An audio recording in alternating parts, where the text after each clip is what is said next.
Mike Mountain, and I want to give a special shout out to Ralph Anthony Garcia of the United Ronin Networks at YouTube. Make sure y'all go to the United Ronin Networks at YouTube. Check out his channel.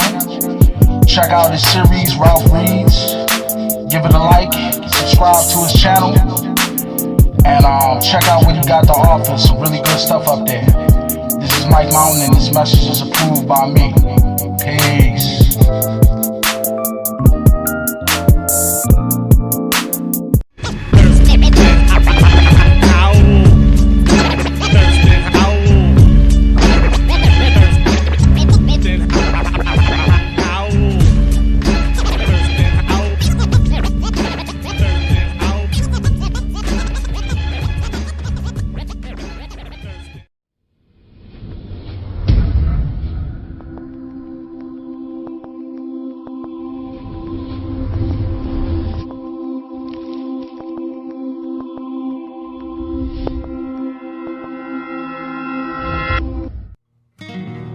Hello everybody, welcome to Ralph Reads, brought to you by TURN, the United Ronin Networks.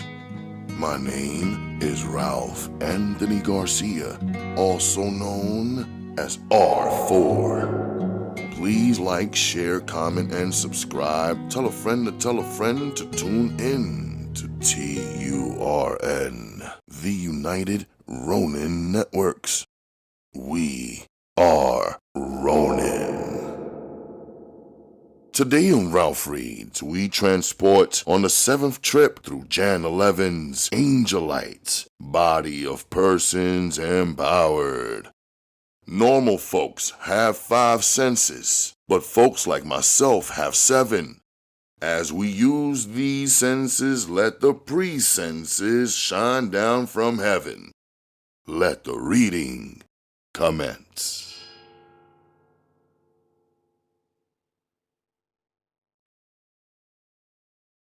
Chapter 51. Bulleting on the Long Island Expressway, Alex weaved past slow-moving cars, trying to shake the cops off her tail. Road construction was sighted near the upcoming exit. Traffic slowed down. Red and blue lights flashed brighter in her rear view mirror. Sirens grew louder. Drive in the opposite lane! Gina shouted. Are you insane? Alex shouted back. You may be death-proof, but I most certainly am not. Just do it!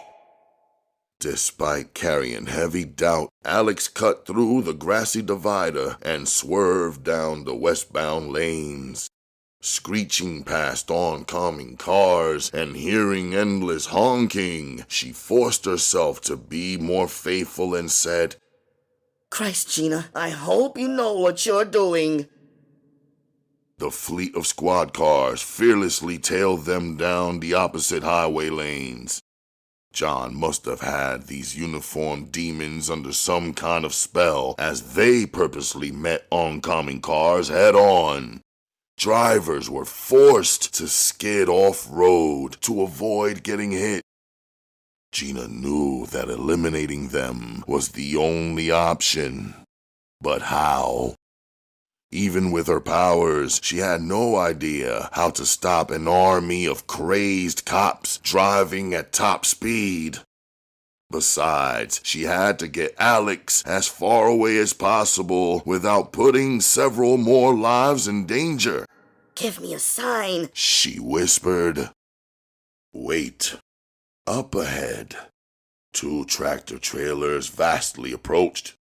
Both had crosses emmed on the grill. That's it. Those giant vehicles can take a pounding. Truck drivers will, unfortunately, face a near-death experience. Drivers will be stuck in traffic for hours. However, everyone will live to talk about this wild night. Speed up! Gina instructed. Head for those trucks! What? Alex shouted. Trust me! I'm not death-proof, Gina. How many times must I repeat myself? I got you, Allie. Just do it! This ain't a Nike commercial, Squad cars sped closer. Multiple firearms stuck out from their windows as they shouted from their bullhorns, "Pull over now, or we will kill you!" Truck drivers blared their horns, attempting to turn away. Gina glared at her window. Eastbound lanes were clear from the construction zone. Moments away from impact, she yelled, Now! Barely skidding away from the massive tractors, Alex crossed back over the divider, nearly spinning, out of control. Merging back onto the eastbound lanes, Gina witnessed a spectacular crash behind them. Some squad cars got crashed under the tractors like aluminum foil. The rest of them flipped numerous feet into the air and crashed upside down onto the pavement. Shades of sparkling red mist shot up in the air like fireworks. Wrenching shrieks echoed through the evening sky. She rubbed her eyes and squinted as the mist looked like demonic creatures dispersing to nothing. The tractor-trailer seemed undamaged. Cars immediately stopped and either crossed over to the eastbound side or stayed to record the incident. Gina turned on the police scanner and spun the dial as if she was searching for her favorite song. No reports had come in about the crash.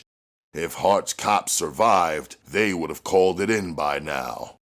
Finally, one of the truck drivers reported a 1033 from his CB radio, which usually means a code for officer assistance.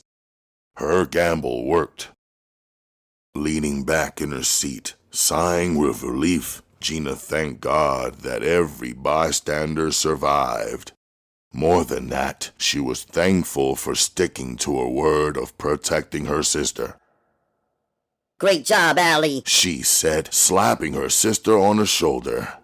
Great job? Alex snarled. We could have died back there! And you're acting like I just passed my damn road test! Why didn't you tell me that was your plan? Honestly, I didn't have a plan. I went into this thing blindly and just let faith take over. Are you kidding me? That's not what you tell somebody who almost died. You should know by now that I'll never let anything bad happen to you. Easy for you to say, because that's not a problem you have to face anymore. Just because you can do the impossible doesn't mean that you can use my life to test your limits. For nothing is impossible with God. What? Quote from the book of Luke. Don't you remember that? Oh, yeah. Forgot all about that. The first thing I'll do when I get home is, now that my body parts aren't splattered across the LIE, is thank God that I'm alive and read a few chapters of the Bible before going to sleep for 3 days. Gina couldn't help but find humor in Alex's behavior. She would never admit to being scared, but her snappy comeback said it all. She suddenly got hit with a flood of emotions. Someone close to her was in trouble. She turned towards Alex, but nothing happened. She thought about her parents, but it wasn't them either. As soon as she caught a glimpse of the Manhattan skyscrapers, it hit her like a typhoon. What's wrong? Asked Alex, noticing her sister was distraught. Get off this exit, uttered Gina, holding her head like withstanding an intense migraine. Alex got off the highway and drove along the service exit. She stopped in front of a small-town grocery store right across the street from a biker bar. Perhaps Gina needed food or aspirin. Gene, you're scaring me. Tell me what's going on. I just got to get to Manhattan. She slowly got out of the car. We're heading there now. Traffic should be a breeze at this time, so we'll get there within an hour. Too long. Besides, if I go alone, I'll get there in minutes. Can you at least tell me where you're going so I can come and meet you afterward? You need to get to your team and find out what else that phony doctor knows. He may be the key to whatever it is we're facing. Fine. Alex sighed. Ring me as soon as you're done. I promise. Well, take my apartment keys in case you're back before... Alex got hit with a gust of wind. Her eyes were missing from the cup holder. Only circling dust remained where Gina was standing. She shook her head and said, Don't know how much more of this I can take.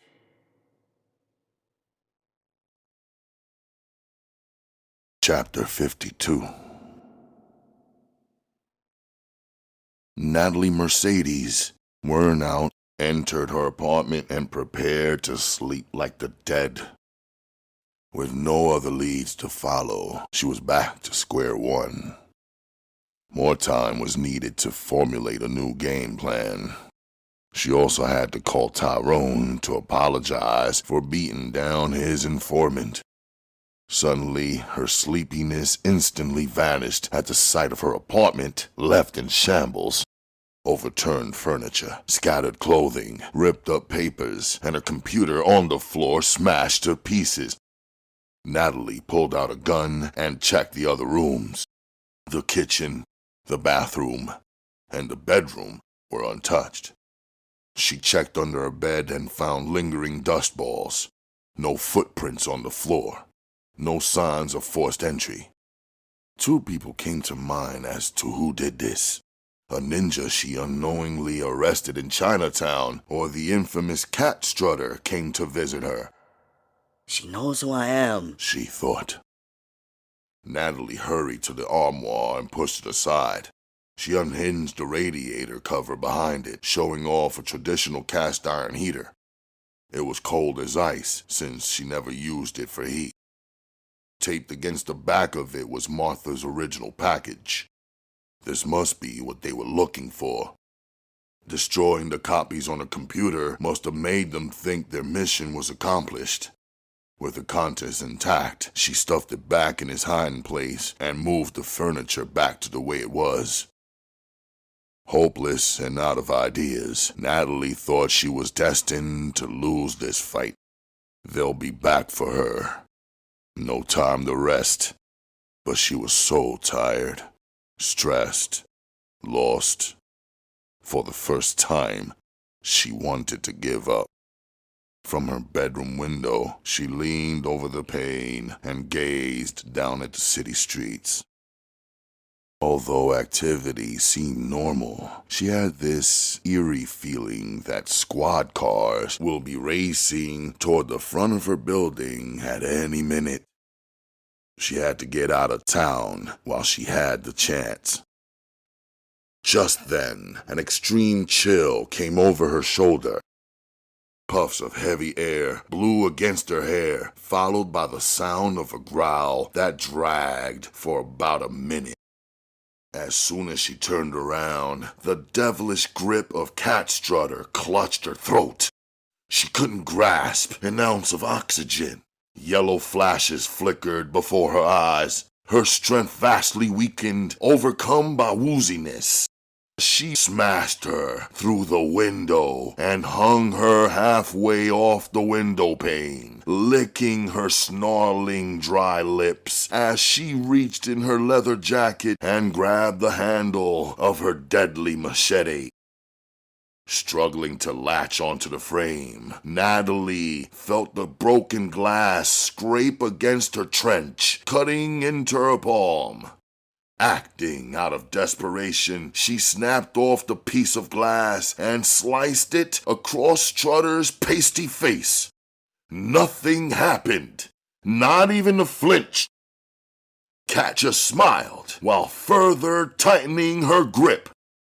With death seeming inevitable, Natalie let the glass cut deeper into her palm as she turned the pointy part up and viciously stabbed Cat's eye. Wailing in pain, Cat stumbled backward and flipped over the bed. She fell into the wall, grasping onto her bleeding face as if it was falling off. Dark gunk spewed out from her eye socket, sticking to her face and leaking over her jaw. Natalie collapsed on the rug, gasping for air. Being cut and stabbed by several pieces of glass made it hard for her to walk. As she crawled out to the hallway, seizing the moment to escape, an enraged cat strutter grabbed her by the ankles and swung her against the wall. Blood coughed out like phlegm. Desperately, she leapt on the killer's back and pummeled her face with left hooks. Cat reached back for a handful of brunette locks and threw the private eye across the room like a rag doll. Natalie lied face first on the floor, not moving whatsoever. Cat maniacally stalked her fallen prey, leaving a long scrape on the wall from her blade. Then, unexpectedly, Natalie spun around with the .44 Magnum clamped in her hands.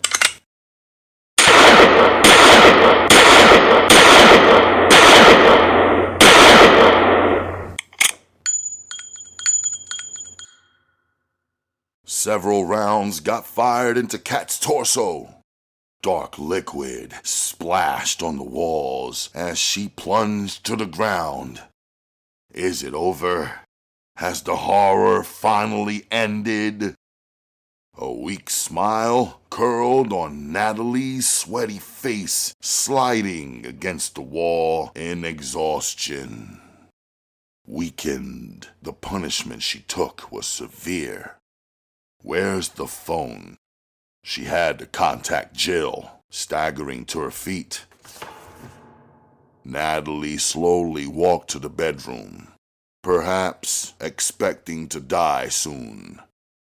She'd rather lay peacefully in her bed than be left sprawled out like an alley cat. She pushed the door open. No. Standing by the entranceway was Cat Strutter, angrier than ever. She grabbed Natalie by her hair and drove the machete into her stomach. Excruciating pain burned through her body.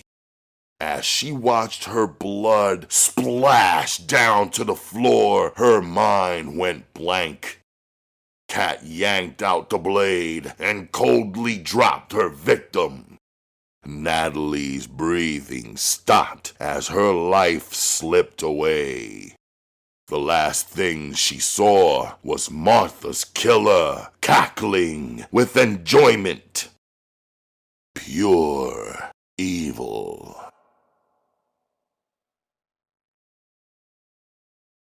Chapter 53.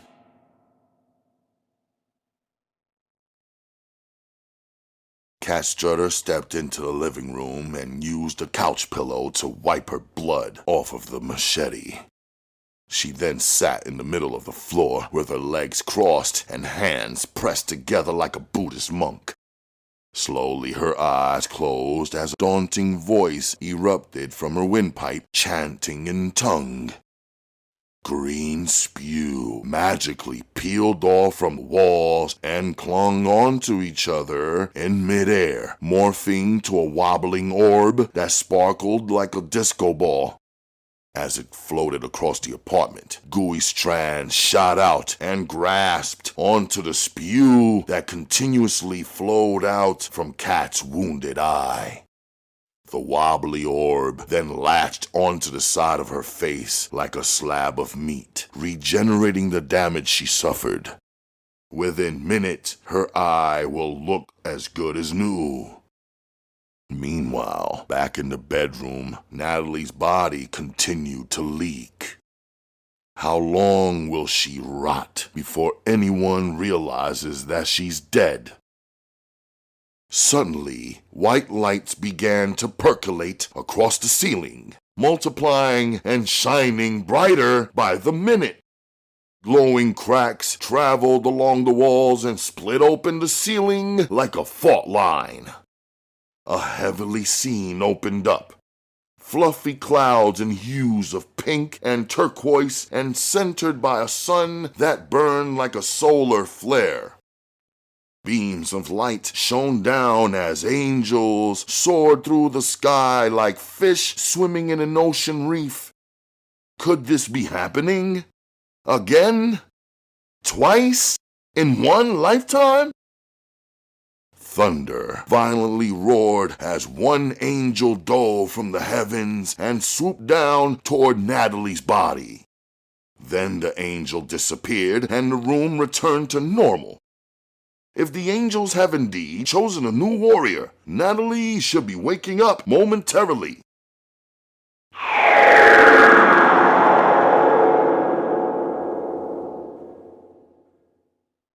Lo and behold, solar rays shot out from her eyes.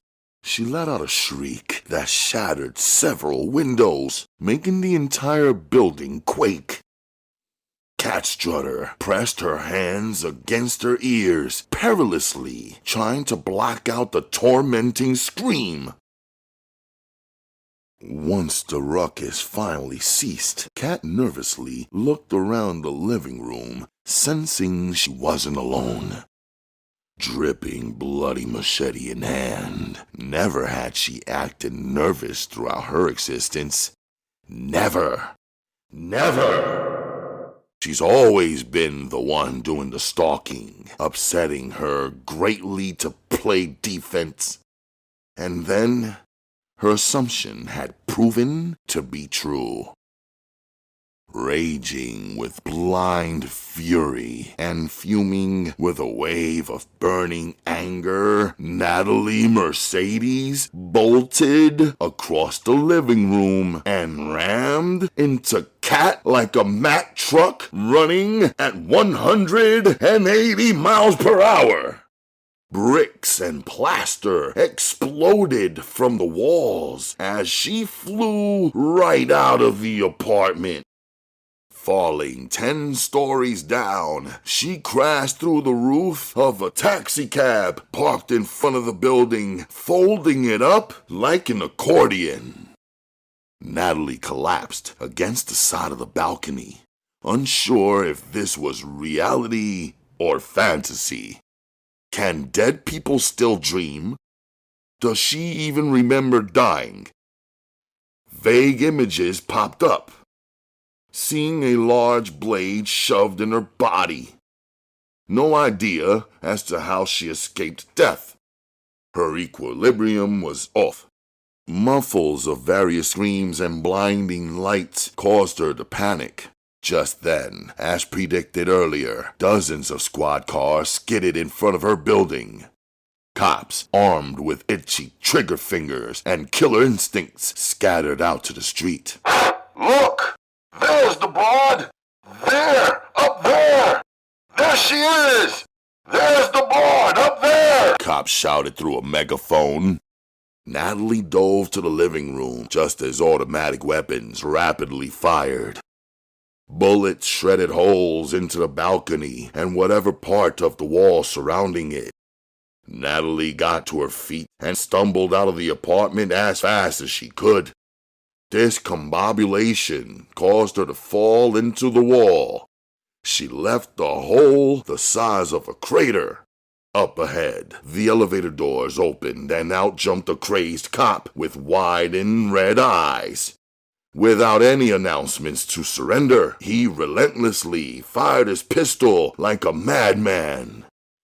Everything around her suddenly moved in slow motion. Bullets flew toward her face with the speed of a fluttering feather. She had enough time to duck past each bullet and enter the staircase. The crazed cop stared in amazement, poked holes at the end of the hall without hitting the private eye once. His gun dropped while drool leaked from his wide-open jaw. Natalie fought to keep her footing as she trotted down the iron steps. Reaching the first floor, the lobby was crowded with killer cops ready to shoot her down. The next thing she saw was blurred streaks of various colors. A huge gust of wind blasted her face. Seconds later, she miraculously wound up next to her car. Outside. Across the street. How the... What? What the... How I, She stammered in disbelief. There she is! There she is! Right there! Right there! The same cop shouted. Immediately, the other cops regrouped and opened fire. Natalie ducked behind her car and unlocked the doors with her key remote. She dove inside and climbed over to the driver's seat, fumbling her keys around while jumping at the sound of bullets smashing her windows. Natalie got the ignition started and swerved into the street. Driving past every stoplight, she thought her head was about to explode. Her temperature rose to boil heights. Something happened in her apartment, but she was too frazzled to think about it. am I dead? She wondered. Is this purgatory? Chapter 54. Questions rolled in her mind like a movie reel. Chasing squad cars clogged her rear-view mirror. The road ahead was somewhat out of focus. Swishing around corners by the skin of her teeth, swerving past Sunday drivers with no regard to safety, Natalie desperately tried to shake these cops off her trail. When she arrived at Atlantic Avenue, a dozen more squad cars had blocked off the street. Mercedes is in sight. We're closing in. A cop reported on his radio. Responding to the call was none other than the mastermind behind the chase, John Hart. All units, kill Natalie Mercedes at all costs. I want her head in a box by morning. Out. Screaming pedestrians dove out of the way as Natalie drove onto the sidewalk to get around the blockade. Bullying her way through traffic, conducting a symphony of screeching tires and crashing metal from surrounding vehicles, she headed for Tillery Street. Drivers shouted out every curse word invented. Entering the Brooklyn Bridge, she narrowly cut through pockets of space within the traffic congestion. Her frustration escalated once she crossed to Manhattan and discovered the FDR entrance ramp had been blocked off. She swerved onto the financial district and was stopped in the tracks by a Wall Street traffic jam. Just then, sirens blared from all directions. 3 Sikorsky S-76 helicopters crossed the night air and spun overhead. On foot, cops surrounded her vehicle with weapons drawn, yelling for her to surrender. Pretending to surrender, she gently rose her hands. As the cops drew near, she stomped on the gas pedal. Blue uniforms bounced off her car like tennis balls as she drove through the grassy plain of Battery Park. Smoking S-marks were left on the grass and flying dirt rained down on the onlookers while bulleting toward Rector Street. Zooming past a bunch of red lights, Natalie spotted a black Prius coming on her right side. Riding inside were plainclothes officers armed with pump-action shotguns. At close range, officers hung from the windows and opened fire. Gun shells the size of sausage links tore through her vehicle, cracking glass and leaving holes in the exterior. Natalie cut the wheel and broadsided them. Side by side, both cars battled to sideswipe the other off the street. One last ram, the front tire of the Prius blew out. Losing control, the cop swerved onto the sidewalk and crashed through the storefront of a hardware shop. What is going on?" Natalie bawled while running through another red light. Times Square rapidly approached. Another wall of officers, larger than the first, waited for her on 12th Avenue. Natalie slammed the brake. Nowhere else for her to turn. Spinning lights and blue uniforms closed in. Helicopters lowered toward the busy street, and harsh instructions blasted from the loudspeaker. "Step out of the car. Lay down on the ground and lock your fingers behind your head." No way out. Natalie reached for a gun, ready to go down in a blaze of glory. But she would then be labeled a cop killer. And what would happen to her team in the aftermath? No, she refused to become one of them. A disgrace to the badge. A second warning blared. No dramatic saves like in the movies. John Hart won. She will die again without avenging Martha once. All of a sudden, complaints hollered from various police scanners. "Something just smashed our car!" I see squad cars flying in the air. "Help!"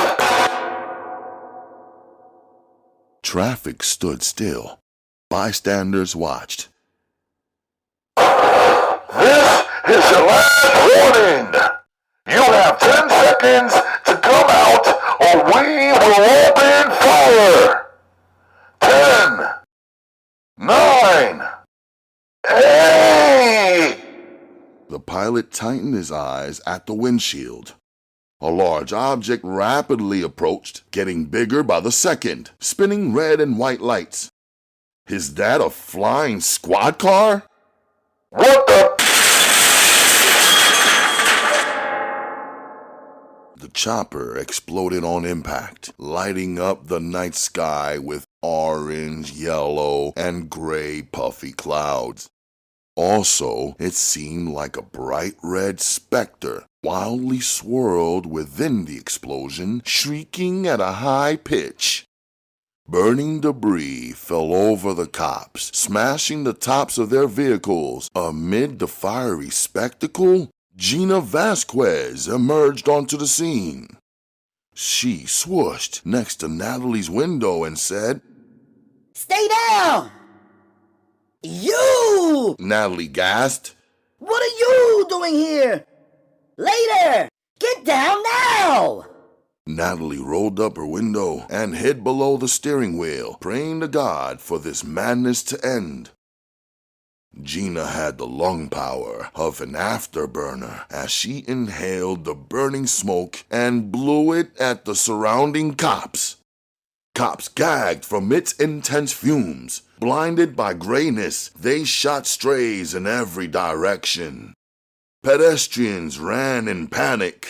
Gina moved like a tornado and one by one attacked each cop, throwing jackhammer-like punches, whirling kicks, and back-breaking slams that would make a cage fighter cringe. Another chopper flew over the damage and used its massive blades to blow away the smoke. Multiple weapons and a herd of beaten cops lied on the street.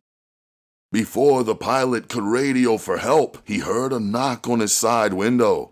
He squealed at seeing Gina Vasquez waving at him. With one arm, she broke through the glass and yanked the pilot out from his seat. "Who ordered this?" Gina demanded. "I want a name!" Dangling over the street like a worm on a hook, the pilot naturally sang, John Hart! He's the one you want. He told us to kill the private eye, and we've been chasing her all night from Brooklyn, and then we cornered her here, and then you showed up, and that's all I know. I swear, that's all I know. Looks like your boys up there are the only ones smart in the group. The pilot shuddered over his shoulder as Gina pointed at the third chopper retreating, shrinking to the size of a flea. She threw him back inside the cockpit. Now I'm going to be nice this time and let you go for 2 reasons. 1, you're worthless to me. And 2, you're going to deliver a message to old Johnny boy. Tell him the Angelite is here. She then leapt off the helicopter and disappeared in the smoky mass. The pilot soiled himself. Chapter 55. Succumbed to punishing gusts and blurred streaks of color, Natalie felt as if she was free-falling from a cliff, but moving like a runaway train. Seconds later, she landed butt first on a bench inside a school playground on 96th Street, the Upper East Side. An exhausted Gina Vasquez collapsed next to her. Natalie rushed to her aid and helped her toward the sidewalk. Sirens and squad cars zoomed down the street. Quickly, she ducked behind the building and headed back to the yard. Natalie sat Gina on the bench and asked, "Are you okay?" Gina didn't respond, slumped over as if she hadn't slept in days. "Come on, girl. I can't handle another death right now." "Not dying. She exhaled. Just need to rest for a moment. I went overboard back there. Too much energy." Natalie took a deep breath and searched for the right words to properly express her concerns. "You gotta bear with me, okay? I have no idea what in the world is going on, alright?" She vented in frustration. "I don't scare easy. I don't. I just don't. Ask anyone around my way and they'll be the first to tell you that. I went to see Creepshow with my dad when I was 8 years old and laughed from beginning to end. I don't get scared. But I am petrified right now." Her voice cracked. She fought back to tears. "This is no accident, I know, so I don't need no supernatural, psychological explanation for what the f*** I just saw." She stammered. "I know what I saw. I saw it with my own 2 eyes, okay? What you did was no accident.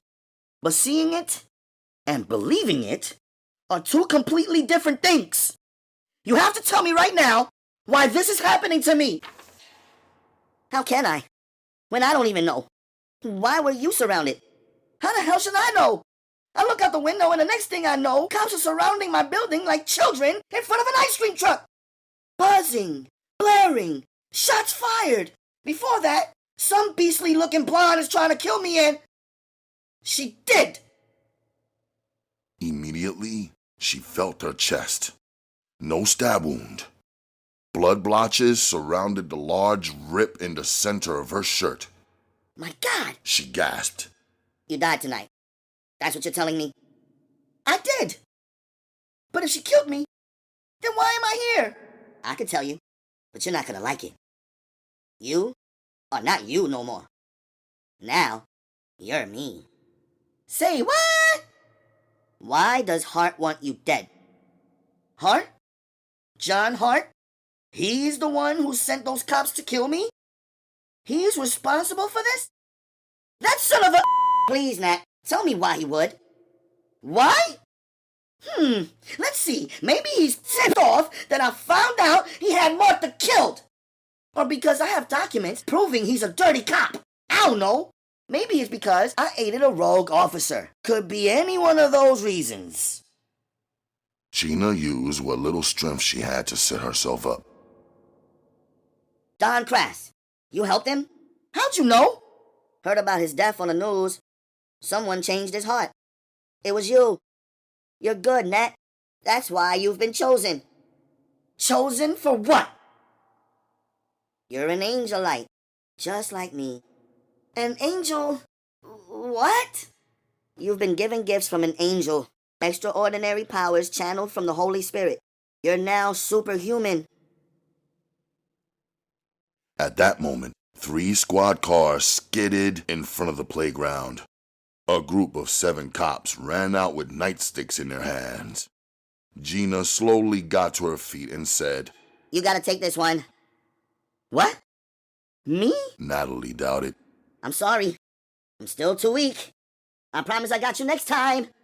"Well, gee, thanks." She threw her arms up. "Take on a bunch of cops. Sure. Why not? But if what you're saying is true, then how do these powers work?" "Put your mind to it. Your body will do the rest." Cops circled the Angelites like sharks smelling blood in the water, calculating a plan on how they should attack. Amazingly, Natalie saw their eyes glowing red. Mists of devilish auras stunk off their uniforms like sweat socks. One cop stepped out from the pack and snickered. "Did you think you'd get away from us? We're the NYPD, the most dangerous gang in New York." Fellow cops maniacally laughed. Natalie wasn't sure if they knew of her new gifts. Therefore, she acted like a helpless victim. Please don't hurt us." She whimpered. "We give up. I'll do anything you want me to do. Just leave my friend alone." The cop grabbed her wrist. "Did you just say you'll do anything?" He licked his lips, and his eyes rolled around her graceful body. "I like the sound of that." As he reached for her other wrist, Natalie launched an uppercut against his jaw. With mouths wide open, other cops gazed at their man fly across the playground like a frisbee. He folded over the top of a 20-foot gate before twirling down to the concrete. "Oh my God," Natalie repeated in excitement. "this is wicked. I can't believe it. Holy sh... Oops." She halted those words and quickly looked up at the sky. "Sorry. I just can't believe this. Thank you. Thank you. Thank you." She looked back at Gina with a big smile. "This is incredible. Is this what you have? I mean, it's unlike anything I ever experienced. I have so much joy and peace in my heart that I feel like I can save the world. Do so much good for people." She then looked at the stunned cops. "Oh, I apologize. I forgot you were there. Y'all can go now." However, the cops chose loyalty over intelligence. They tightened their circle and moved in for an attack. "I gave you a chance to run, to save your dignity and your faces. But you asked for it." The first cop charged at her with his nightstick, but Natalie swooshed in front of him and delivered a back slap. He spun on his toes like a ballerina before dropping to the ground. Enthusiasm evaporated from the rest of the team. The second cop let out a pathetic battle cry before he rushed in for the kill. With one hand, she grabbed his throat, nodded in pity, and then launched him into the jungle gym. The third cop attempted to attack from behind, but she dodged past him without looking. Grabbing hold of his tie, she repeatedly pulled his face into her fist like a paddle ball. Mercifully, she laid him on the ground. The fourth and fifth cop wanted to help, but each waited for the other to go first. Natalie swooshed in front of the pair. Tilting her hips and crossing her arms, she dared for one of them to strike. They ran away instead, but unfortunately crossed right into Gina's path. She drilled 2 punches into their stomachs and stepped away from them. The cops hunched over in endless pain. The last thing they saw was the Angelites' elbows driven into their skulls. The sixth cop caught Natalie with a flush punch to her jaw. It felt like punching a steel wall. He cried like a baby, staring at his broken hand as if it was about to fall off.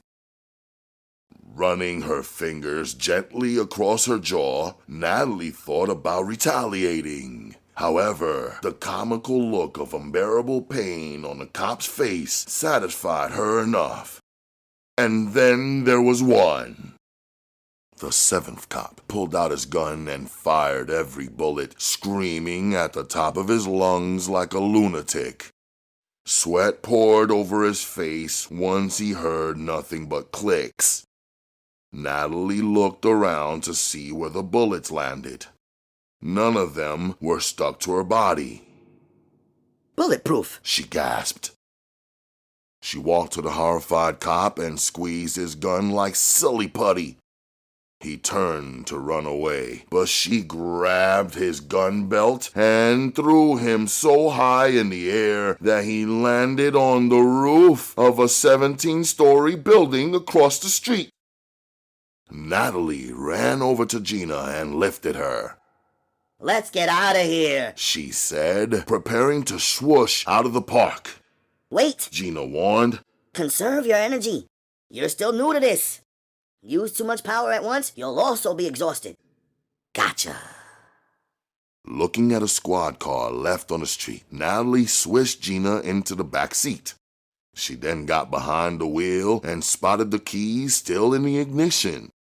Planning of a way to elude the 100 other cops on the prowl, she picked up the receiver of the police scanner and announced in a nerdy voice, I found the Angelite. She got past us in the South Bronx and is heading for the GWB. Need assistance. Over. Dispatch ordered all remaining units to set up a roadblock on the bridge. As Natalie started the engine, she smiled and said, Suckers! Chapter 56. After plowing through the midtown congestion caused by the Times Square fiasco, using aggressive driving and a blaring siren, Alex arrived at Federal Plaza sooner than expected. Sporadic reports over her police channel told her that Gina already left her mark. Single-handedly destroy an army of cops? She thought. Damn, Gina. Mistrusting silence sprawled as she entered the building lobby. Clicking shoe heels, beeping cell phones, and hollering voices usually flooded her ears during the day. Now there was nothing but the sound of her footsteps echoing off the walls. Surveillance cameras ran 24 hours. Overnight security took shifts patrolling the lobby, running routine checks. She passed by a guard who tightened his eyes while reaching for his flashlight. He then gave a nod and stepped aside once the agent flashed her badge. Alex took the elevator at level 9, the central nerve of Operations Center. Even though only half of the staff is available during overnight hours, it was just as busy as if it was 9 o'clock in the morning. Entering the floor, she met Agent Lloyd Scruthers halfway down the walkway. He's being held in interrogation on level 8 and iced in a stupid state, said Lloyd, enlightening her on the current status of Felix Williston. Has he been hostile? Asked Alex. I'd say just the opposite. We found him under the desk curled up like a cat. Bloody doctor looked right past us, then screamed like a lunatic when Agent Burke tapped in on the shoulder. Poor bastard. He's definitely afraid of something, but I seriously doubt it's any of us.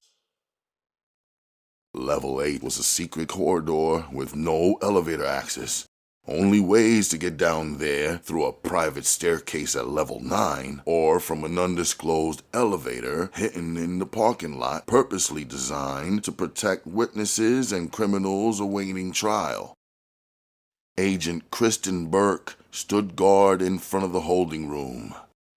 She handed Alex a folder with Felix's background information or lack thereof. His Oxford University transcript stated he was a pre-med graduate with a license to practice medicine. But strangely, the serial numbers on his certificate were phony. Burke ran his name through their database and found no match. Technically, he didn't exist. This is getting more fun by the minute. Alex worried. Keep the cameras rolling, but let me talk to him alone. Meanwhile, run a search on his staff at Brookhaven. Maybe we can find a clue that'll lead us to his origin. Yes, sir, Responded Burke. Mind telling us which case is this guy vital to? For the time being, Burke, I do. I'm playing this pretty close to the chest, so I just need you to trust me on this one. Always do, boss. Felix didn't acknowledge the agent as she entered the room, not even flinching when the door slammed. His dead eyes nervously gazed at his reflection in the double-sided mirror. Room temperature was 50 degrees, but sweat ran from his head like a faucet, soaking his hair and shirt. You've been a naughty boy, Felix, Said Alex while opening his file. Besides being uncooperative during an FBI investigation, you're not even a licensed doctor. Felix remained silent. According to your jacket, your qualifications appear to be purely cosmetic. Same goes for your name. No priors, no family, not even a damn birth certificate. She leaned over and pressed her hands on its sides. Who are you? Why will you deny access to a government agent? Unless, of course, you have something to hide? Silence continued. I can look right through your eyes and tell that you're just a puppet. But who's your puppet master? I don't know what kind of demonic practices you got going on in that morgue, but what I do know is they weren't orchestrated from you. Give me a name. He said nothing. Alex stood up and took a breath. Here's the good news. I don't want you. I want the person pulling your strings. He has to be well connected, or else you wouldn't be sitting here sweating like a priest in a whorehouse. Give me a name, and I'll let you go. Hell, I'll walk you out the front doors myself. No, whispered Felix. Can I show you something? Alex pulled out her cell phone and swiped through the gory pictures she took earlier.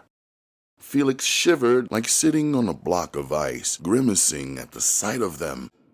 Your morgue is filled with mutilated officers, and I have no damn answers as to why. If you won't tell me who you're working for, then that means I was wrong. You are the man responsible, and these pics will hold up as evidence in any court of law. Therefore, besides obstruction of justice, I got you for murder, conspiracy to commit murder, felony, and even abuse of a corpse. Keep playing games with me, and I'll see to it that you're convicted on every last one of them. No! Felix begged. I never killed anyone! So you were lying to me. Now I can add perjury to your laundry list of charges. Better get yourself a shovel, mister, because you're in deep. Please! Send me away, far as you want. I swear on my life you will never see me again. Just don't make me say another word, or else I'm dead. We're all dead. Give me a name. You can't stop these people. They're above the laws of nature. They don't accept failure.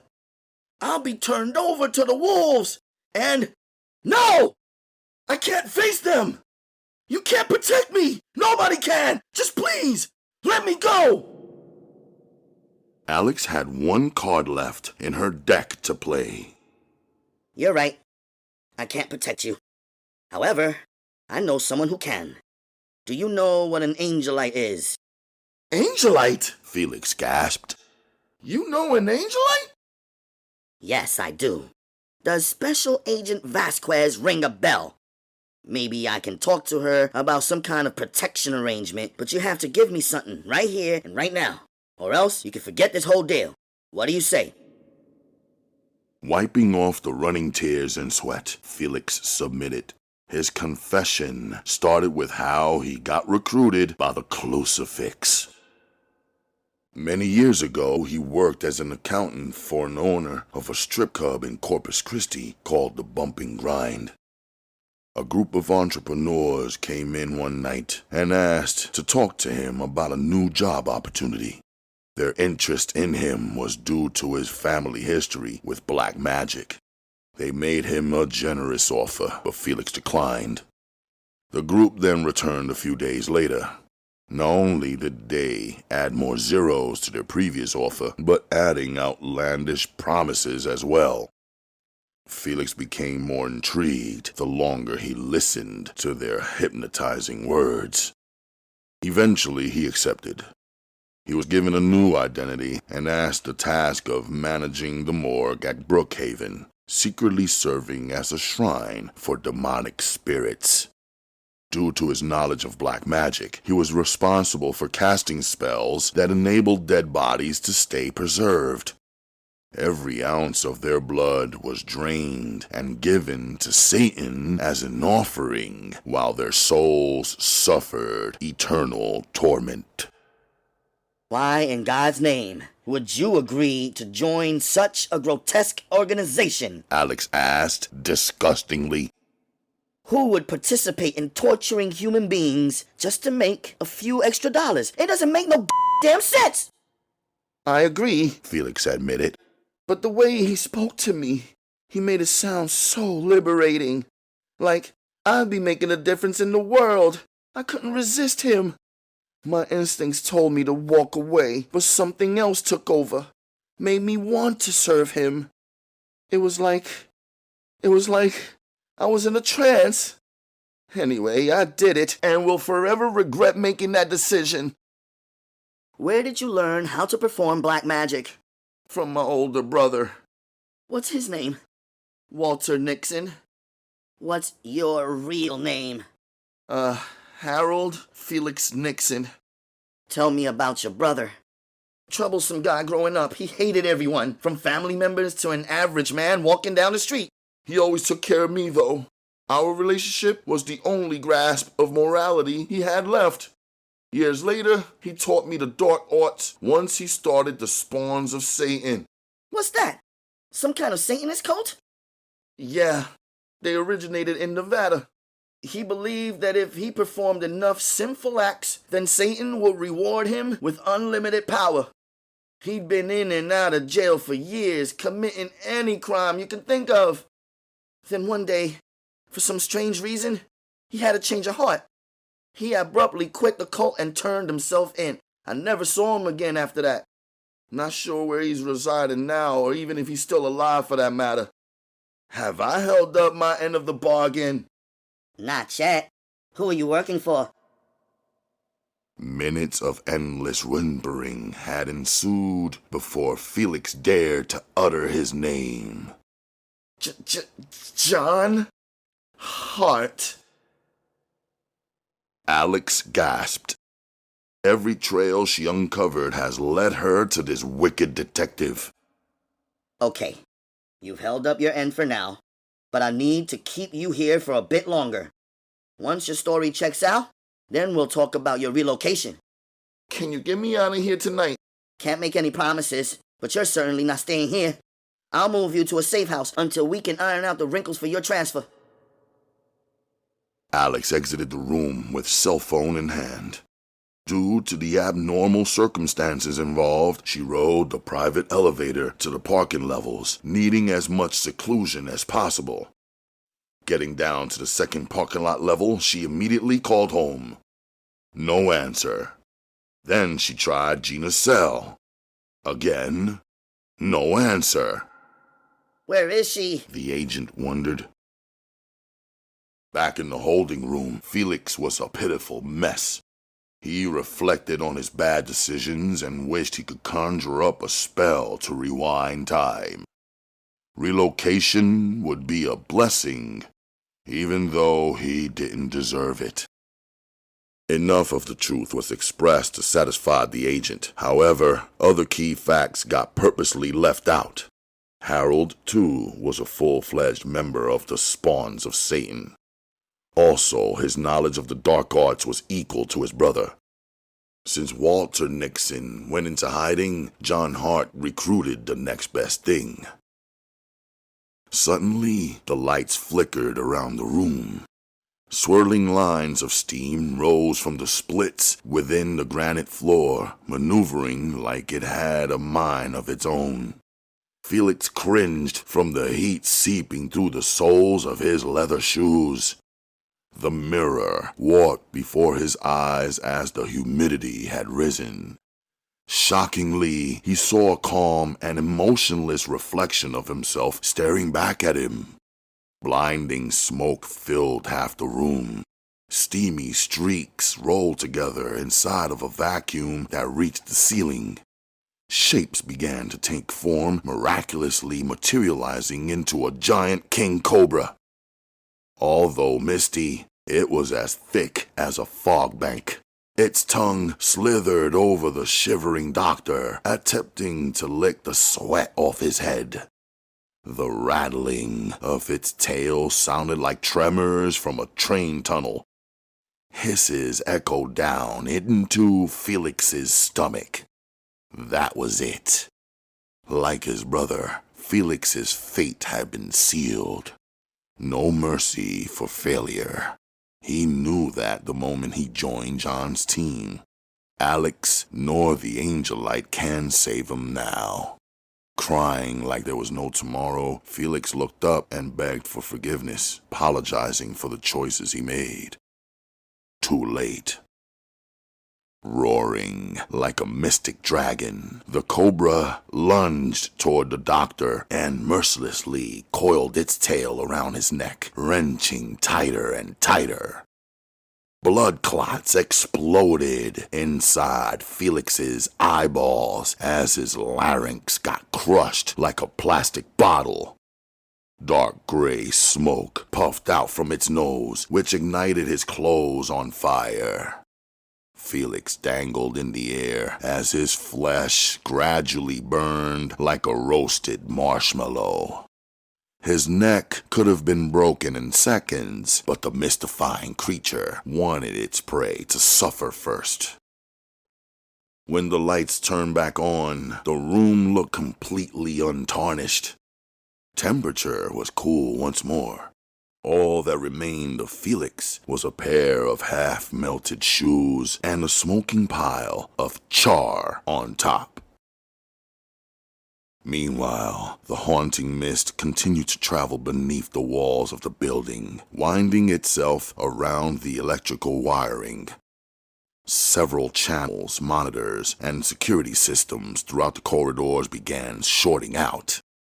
It then moved through the ventilation ducts and slithered into the lobby. Security guards never knew what hit them, as the vapor seeped up their nostrils, suffocating them as it traveled down their throats. In seconds, the mist possessed their bodies, turning them into mindless zombies with a hunger to unleash suffering to the world. Just then, Harvey Gaines led the charge through the building lobby with an infantry of deranged cops following him. None of the FBI agents saw this invasion coming. The cops stormed through several levels, overtaking the levels by complete surprise. Many agents died fighting back, but the majority of them were held prisoner. Smugly emerging from the rear was an arrogant Khalil Reeves, strolling through the lobby with his hands in his pocket as if he was window shopping at the mall. Then a thick fog bank plummeted from the ceiling and slammed every door shut. Khalil got on his phone and speed-dialed Hart. "We're in," he reported. "You may proceed."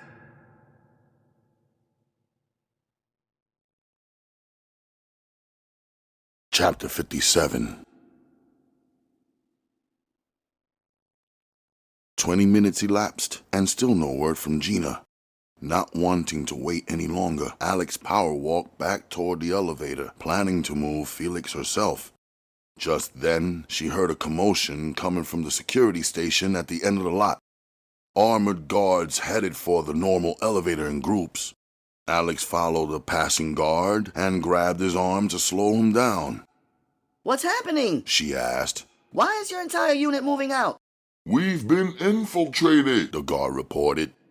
Still not sure how they got in or why this is happening. However, we had all areas covered and other men stationed at a sign. Wait a minute, you knew we were being infiltrated? Yes, ma'am. A half hour ago, we got an anonymous phone call warning us of an attack coming. We got our teams in order, hoping to get the upper hand of the situation. Seems like we're too late. Have you seen who's behind this? Unfortunately not. Our monitors went down just minutes ago. Camera feeds and alarm systems are all offline. But one of our men in the lobby reported something about smoke before his radio went dead. All units are colliding up at the heliport to start a full perimeter sweep. Hopefully, the head directors will send reinforcements as soon as possible. Bad idea. If lobby security got taken down, then I doubt you guys will do any better. The infiltrators will probably have a group waiting to ambush you. We need to find out which floors have been compromised and go from there. Can't do that, ma'am. The commander has given orders to... Excuse me, officer, but I outrank you, your commander, and your whole goddamn security force. Now, radio your commander and tell him to evacuate his team from the heliport. You and the rest of your team need to stay here and follow my lead. Is that clear? Yes, ma'am. You said the monitors went down, correct? Yes, ma'am. Did you check if the backup generators went offline as well? No. We never checked, ma'am. Come with me. Alex and the guard ran into the security station. Blank screens ran across the wall. She picked up the office phone and heard no dial tone. Antenna bars and Wi-Fi signals on her cell phone were both gone. Damn it! She yelled. Can't get a hold of anyone! Maybe that's why she hadn't heard from Gina yet. You mentioned something about a back generator. I know what I said! She barked, shushing him in mid-sentence. Just give me a minute to figure this out. Alex walked to the back room.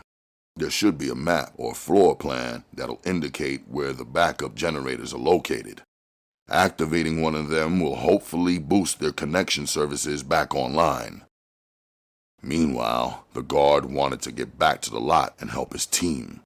He got on his walkie-talkie and requested their position status. Oh my God! We're gonna die! Make it stop! Make it stop! The coiling mist ate through the cables, and all the elevators dropped down the shafts like Scud missiles. Friends and co-workers trapped inside, spending their final seconds of life in absolute terror.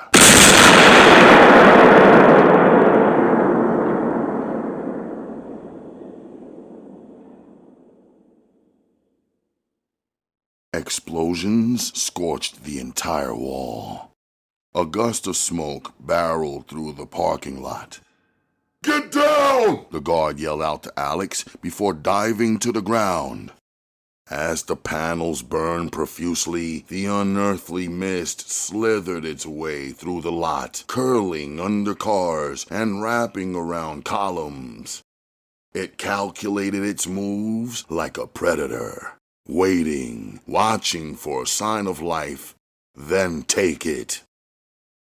The guard rolled on his side and cried his eyes out. His entire unit got eliminated in one shot. He was the last line of security left. Fear and misery clutched his breast, not knowing what to do. Just then, he saw the mist curl from around a column, then hide back behind it. Blinded by tears, he thought it was one of the infiltrators about to attack. Fueled by anger, he charged outside with his firearm and shouted, "Freeze! Drop your weapon and show yourself, or I'll kill you right now!" Out came the mist in a huge balloon cloud. The guard froze with shock. Like a raging bull, the mist charged at him and wrapped around every limb of his body. 2 sets of curling smoke spun like drills and shot up inside his nostrils. He gagged, grabbed his throat. Desperately, he tried to collect some air. Mist swirled inside his eyeballs until they were as white as paste, paralyzing his muscles. Drool hung from his bottom lip. Mindlessly, the guard lumbered toward the security station, uttering a guttural moan. Meanwhile, still rocked from the explosion, Alex got to her feet and stumbled back out to the monitors. She noticed the guard had left. From the outside, dense fog caressed the bulletproof display glass. Knowing dark forces are at work, she hesitated to leave the station. With a gun in hand, she inched toward the door. Perhaps the infiltrators were lurking in the smoke to capture more hostages. She cracked the door open by an inch.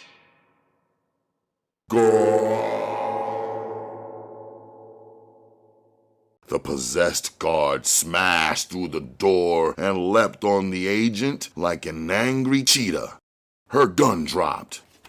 Shoving her against the monitors, the newly formed zombie chomped at the air. She held him back with all her might, but his strength mysteriously increased.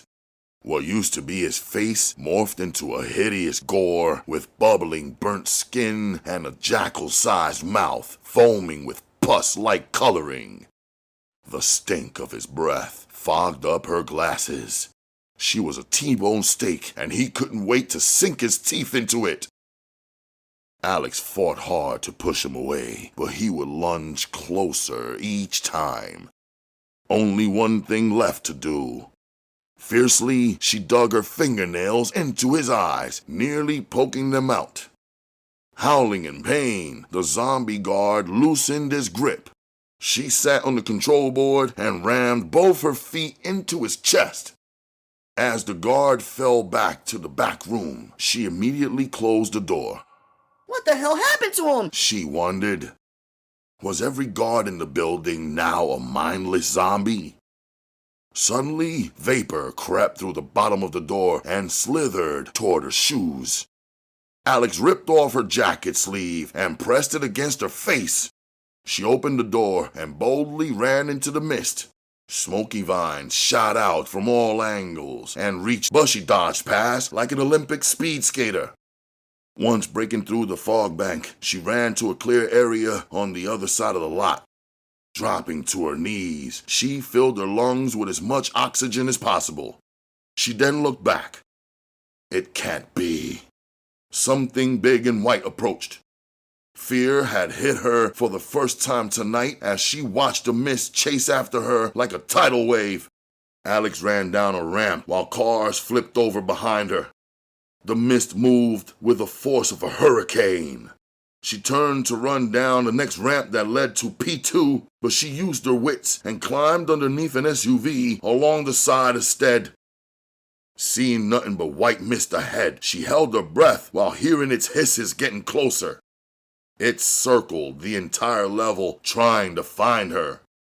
While thinking of an escape plan, she noticed her feet touching a railing. Quietly crawling backward, she slid over the rail and dropped down to P2, gently landing on top of an orange Lamborghini. As the mist still lurked above, Alex ran over to the ramp on the other side of the lot. According to the floor plan, at the security office, alternate controls to the backup generator were installed inside the guard post by the front gate. In the case of a security breach, the guard on duty will be able to send out an SOS. Running nonstop, constantly looking over her shoulder, the unoccupied post. The intruders must have overlooked it, not doing their homework. Just then, she was overcome by sudden chills. Had the air conditioning restarted? Overhead, swirly white lines spewed out from the ventilation shaft. Huffing, puffing, a monstrous form began to take shape behind her. Nervously, she turned around. A spine-chilling wail had deafened her ears, shattered several car windows and ceiling lights. In its mystic and horrific form, the cobra had returned. Spring mist drenched her face. Alex sprinted toward the guard post and took a charging leap inside. She kicked the door closed and frantically searched the control board for the hidden keypad. The cobra widened its mouth in front of the post. Fangs were the size of swords. There! Hidden behind the fire extinguisher, shiny buttons numbered from 0 to 9. Steadying her trembling fingers, she punched in her access code. Mechanics started working. Backup generators began to charge up. Within seconds from devouring the post and the agent trapped inside, the lights illuminated from above. Alex turned on the ventilation system and switched it to vacuum mode. The cobra howled in fright as it got torn through the air vents, sucked up into nothingness. Alex exhaustedly rested, thanking God her plan worked. At that moment, the parking lot gates opened and in entered Harvey Gaines, holding an M60 machine gun. The agent ducked inside the post and covered her mouth with her hand. "I know you're in here, Vasquez," he shouted, sniffing. "I could smell you." His eyes rolled toward the guard post. She must be in there. Growling from the end of the hall grabbed his uninvited attention. He spotted the possessed guard charging toward him like a bear in the woods. Without thinking twice, Harvey opened fire, wasting an entire round of bullets. The guard dropped to a bloody mess. During his moment of distraction, Alex ran out of the post and ducked behind some parked cars. Feedback sounded from Harvey's radio and Khalil's mottled accent snowed in. "What have you found?" he asked. "Just some stupid guard trying to play hero," Harvey snickered. "Good. Sweep the perimeter and get back up here. I'm going to call out Vasquez, and I don't want to spook her any more than she probably is already." "Fool, you ain't my boss. Remember Hart's instructions. I plant the bombs and you grab the agent. Now shut the f*** up and let me handle my business, alright?" This plan needs to go accordingly to lure the Angelite here. But just in case we can't grab her sister, this whole building is sealed tighter than a virgin on prom night. Ain't no way that agent is getting out of here. Besides, I already checked the key card logins and she ain't left the building yet. She's up in here somewhere. Why don't you go ahead and make the goddamn call? The Angelite won't have a reason to come here if she already knows Hart is at the Federal Reserve. Agent Vasquez is the bait we need. I missed the part where that's my problem. That's your job. So you better think of some old scientific madness to make this thing work, or else John's gonna be playing soccer with your face. Let's do this already so I can get up out of here and scoop up something that loot, you heard? Get to work, fool! Out! Static then sounded from the building's PA speakers as Khalil mockingly did a sound check. Hello, Vasquez. Or should I say, hola, señorita. You must be wondering how we found you, huh? Let's just say we're in the same line of work. Now that I have your attention, my associates have placed a bomb in this building which is set to go off at dawn.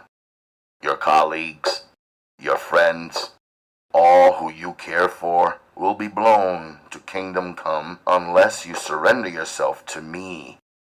Tonight. Do so, and I give you my word as a gentleman that they'll all go free. Make a choice. But choose soon, because there's a time limit to these negotiations. And just in case you're holding out until your superhuman sister comes... She heard panting and coughing, curse words yelled in the British accent. She gasped. They've captured Lloyd. Sorry. I know this tactic might seem old-fashioned, but no sense in reinventing the wheel if it still works, right? Now, either you hand yourself over to me, or your top agent will be the first to die. Meet me at the heliport when you're ready. My associates will have a pair of handcuffs waiting for you. Ta-ta.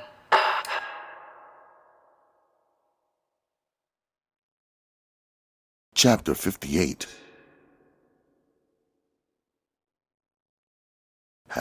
midnight. Gina opened her eyes and noticed her grogginess had disappeared. Sleep did her some good, but where was she? Recognizing the ceiling fan spinning overhead, she then realized it was Alex's bedroom. How did she get here? The last thing she remembered was thrashing Hartz's goons in Times Square. Natalie, where is she? Gina sprung up from the bed and trotted to the living room, ready to run out of the apartment. But then she spotted a distressed Natalie Mercedes standing by the balcony window. In spite of being blessed with divine powers, it terrified her to know that so many people wanted her dead. You brought me here? She asked, stepping into the living room. Natalie nodded. The last thing you told me before passing out was this address, she informed. The perfect place for us to lay low for a while. Your sister's place, right? Yeah, she won't mind, but she should have been here by now. Guess that phony doctor knows more than he led us to believe. Natalie stayed silent for about a minute. Resting in a calm environment gave her time to digest everything since her rebirth. Why me? She asked. Why did this happen to me? I can't answer that, Gina said, taking a seat on the couch. We're not randomly picked like in the lottery drawing. Each of us has a purpose in God's plan. For normal people, I doubt it's anything of this magnitude, but we're all called at some point to perform great feats. Whether it's becoming president, saving the polar bears, or giving a panhandler $10. Everything has a purpose. Those who have the heart to do some good are a part of something greater in the works. But most people never embrace it because they act on their emotions. As for me, I wound up in this situation due to fatal circumstances. Tell me. Natalie sat on the couch, eager to listen. Gina took a deep breath. The angels favored me because of my mother, she said. She, too, was an Angelite before I was born. You mentioned that word before. What exactly is a Angelite? Angelite. One word. It's someone reborn by angels to defend the world against demonic invaders. The most treacherous demons we know of are part of a large network known as the Crucifix, a collection of Satan's most wicked beasts used to cause worldwide chaos as part of the ultimate plan to imprison us for all eternity. Imprison us? Like terrorists? Something like that. Except Satan works behind the scenes. He'll never show his face, the true act of a coward. Instead, he sends his minions across the globe to plant seeds in the minds of everyday folks to have them do his work. Hence, John Hart. Satan discovered his dark desires and granted him great powers in exchange for his services, thus making him a demon. Those cops who chased you tonight aren't people anymore. Once they surrender themselves to the darkness, their essence of humanity dies, turning them into demons with human makeup. I don't believe I'm even hearing this, Natalie protested. Okay, why would angels choose me? I mean, I feel great and all, knowing I possess unique gifts that most people can only dream about, but you have to tell these angels that they got the wrong woman. I can't remember the last time I've been to church. I don't know Mark, Luke, or John, apart from Mo, Larry, or Curly, or Tom, Dick, and Harry. If they thought you weren't qualified, then you would have died this evening. You were brought back to life for a purpose, as I was. We've escaped death to save lives. Then why couldn't God help my cousin escape death? Was she deemed unworthy? Gina closed her eyes and lowered her head. You can't put that on him, Nat, she explained. Satan's armies won't stop at anything to condemn us all. He'll take away as much as he can until we have no more hope left to muster. I'm so sorry for what happened to your cousin, but I believe her death is why the angels had chosen you. Honestly, I don't know you from a can of paint or a hole in the wall, apart from what you told me already, but I could tell that you're a woman of faith. You believe without seeing, just as I've always done. It took me a long time to find my faith again, and look at me now. These demons have taken so much from us because they fear us. They know we have the will to vanquish any devil that steps in our path. Did Pastor Good tell you all of this? No, he showed me. I was fortunate to be granted the time to test out my gifts, but I'm afraid you don't have that same luxury. For the time being, you're going to have to wing it and learn as you go. The good news is, you already got a head start. Those cops you beat down in the park should have given you some bonus energy. Are you feeling sluggish at all? I got a few winks after I brought you here, but most of the time, I just sat here thinking. Rest is important. You'll energize a lot quicker. Gina looked at her cell and saw no missed calls. Listen, I got to go and check on my sister. You can stay here as long as you like. I don't want to put any added pressure on you, but this can be stopped. Natalie interrupted. As much as she wanted to avenge Martha, this was a life-altering decision. Heart-stopping moments like the episodes in Brooklyn and Times Square will plague the rest of her days. Does she want that responsibility? I need time to think this through. You have my number if you need any backup. We'll talk more when you get back. I'm just not ready right now.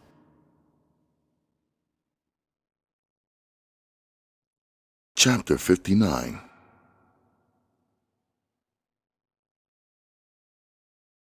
Alex rested in the security lounge on level 3, curled up like a cat on top of 2 chairs pushed behind the vending machines.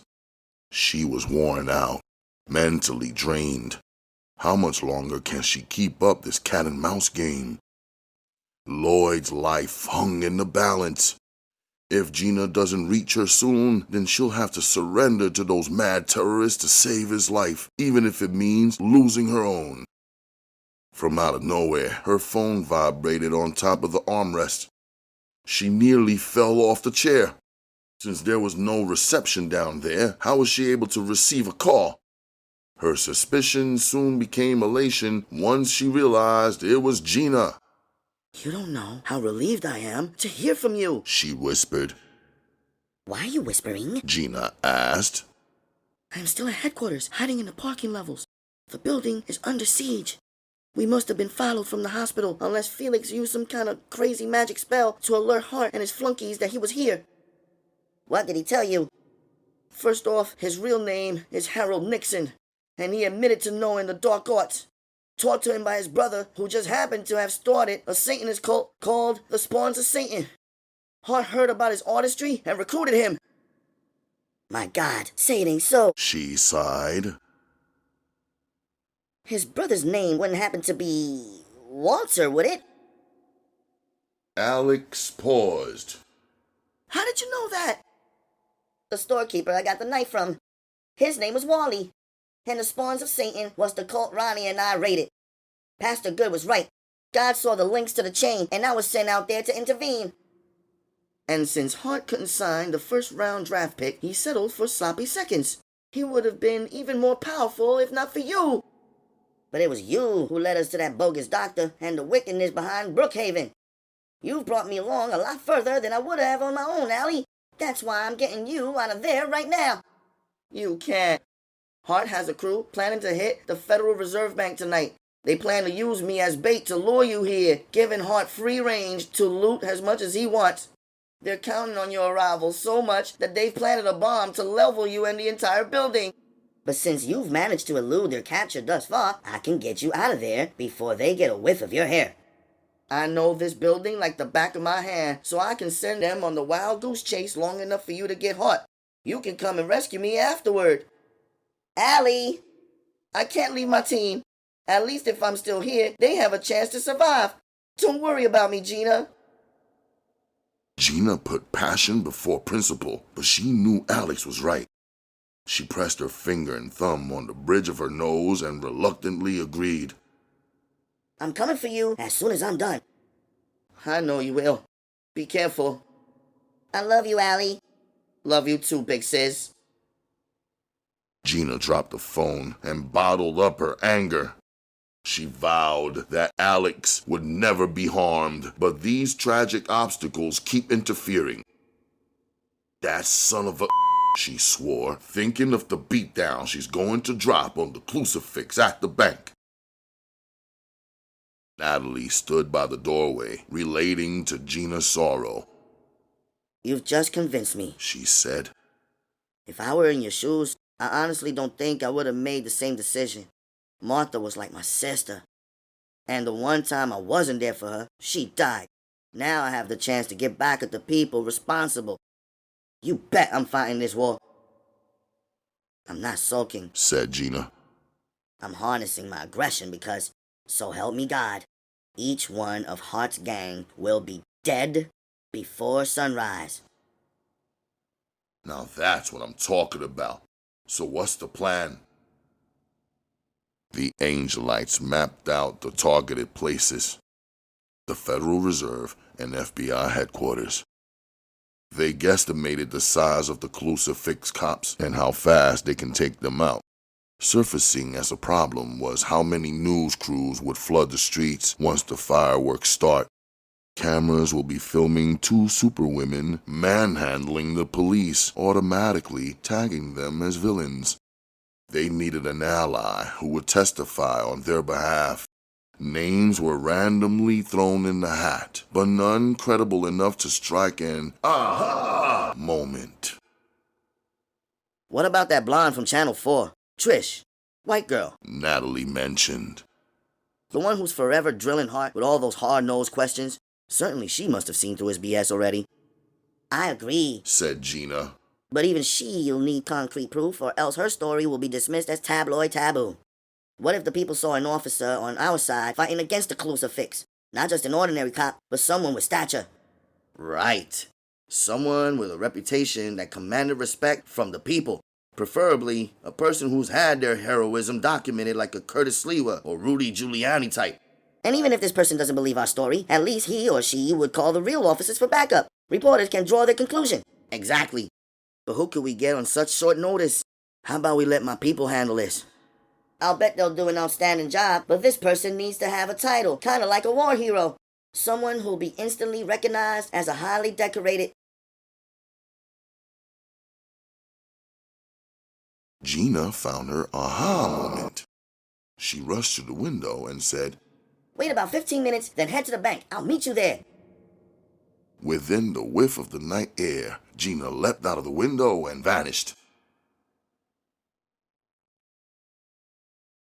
Chapter 60.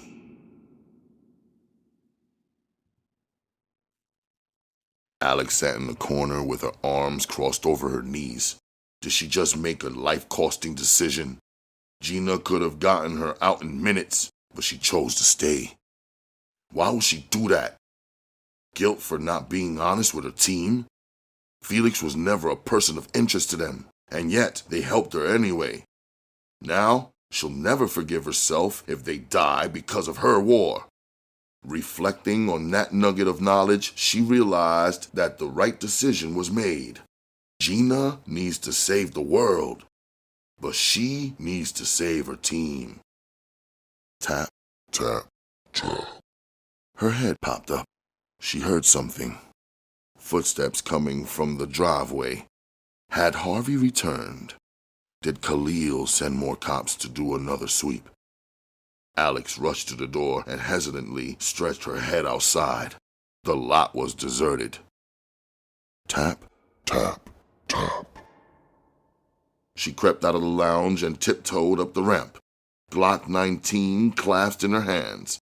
Ducking in between two parked cars, she covered herself in the shadows and waited for the perpetrator to appear. Tap, tap, tap. A set of legs appeared before her eyes. 1, 2, 3. Alex burst out on the scene and slammed the intruder against the hood with one hand wrapped around their throat. Her firearm pointed between their eyes. What the? Her animosity instantly faded. Clutched in the agent's grip was a frail teenage girl with long black hair. Moist tracks of dirt tattooed her soft young cheeks. It was Christine Jordan. Perplexed beyond belief, Alex cradled the frightened girl and rushed her back inside the lounge. She sat Christine at the table and draped her suit jacket around her shoulders. She was visibly shaken. Alex punched out a pre-made ham and cheese sandwich from the vending machine and placed it on the table in front of her. You okay? She asked, popping open the beverage. Christine nodded yes.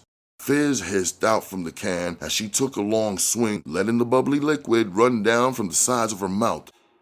What are you doing here? The agent asked Christine, but she didn't answer. Alex sat across from her and holstered her weapon down. Gently, she cupped her shaky hands. It's okay. You're safe now. I'm one of the good guys. Christine began calming down. Were you upstairs? She shook her head no. Then they must have brought you here. Sick bastards. Were you a prisoner or hostage? Yes, Christine said shyly. I was brought here, but I don't know where I am. What's your name? Christine, where are we? FBI headquarters. Where? Downtown. Downtown where? New York. In a state of shock, Christine hyperventilated. Alex wrapped her arms around her, shushing her while rocking her back and forth. Take it easy. Nothing's gonna happen to you while I'm around. You can trust me, okay? Christine nodded. Now, can you tell me what's the last thing you remember? Christine closed her eyes. Horrid images flashed in her mind. A cellar. I was kidnapped on the way home from school. Mama, Papa, must be so worried. She was about to bawl into tears. It's okay. It's okay. The agent repeated. I'm gonna get you out of here and bring you back home safely, I promise. Now try to focus. What else do you remember? Ugly men in pentagrams wanted to kill me. Called me a pig that needed to be sacrificed. Then 2 women arrived. A sheriff and a... Sheriff? Yes, she got me out. They both almost died trying to save me.